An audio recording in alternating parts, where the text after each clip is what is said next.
بسم اللہ الرحمن الرحیم، السلام علیکم۔ نئی اپڈیٹس آئی ہیں، دو بڑی اچھی خوشخبری ہیں فلائٹس کے بارے میں، اور جو کھولی گئی ہیں دبئی نے، اور انڈیا کے لیے ایک تھوڑی بیڈ نیوز ہے۔ اللہ تعالیٰ سب کے لیے آسانیاں پیدا فرمائے۔ اور آپ کو سب سے پہلے گزارش ہے کہ چینل کو سبسکرائب نہیں کیا، سبسکرائب کر دیں، بیل آئیکن پریس کر دیں تاکہ نئی سی اپڈیٹس آپ تک پہنچتے رہیں۔ سب سے پہلے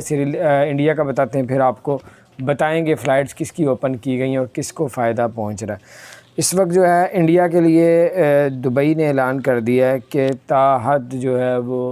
اعلان جو ہے پہلے تھا نا 21 جولائی کو 15 جولائی کو، انہوں نے کہا کوئی ڈیٹ نہیں ہے، جب ہم صورتحال دیکھ رہے ہیں انڈیا کی، اگر صورتحال ہمیں بہتر لگی تو پھر ہم لوگ جو ہے انڈیا کی فلائٹیں اوپن کریں گے۔ اگر انہوں نے کہا کہ ہمیں پہلے اپنے شہریوں کے تحفظ کی جو ہے وہ ہمیں پہلے ان کی ہیلتھ کی جو ہے ہمیں پرواہ ہے کہ ہمارے ملک میں جو ہم نے کروڑوں ویکسین لگوا دی ہیں، اس کے بعد ہم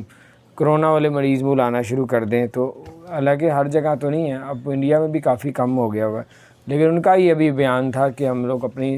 عوام کی صحت کے لیے کر رہے ہیں یہ سب کچھ۔ تو انڈیا کی ڈیٹیں اب ختم کر دی گئی ہیں اور دیکھو اب کب اوپن ہوتی ہیں۔ پاکستان کی 15 جولائی ہے، اور نیپال کے لیے انہوں نے کہا کہ اب کوئی دبئی سے نیپال واپس جانا چاہتا ہے تو وہ جا سکتا ہے، اور سری لنکا کے لیے فلائٹیں اوپن کر دی گئی ہیں۔ اب سری لنکا والے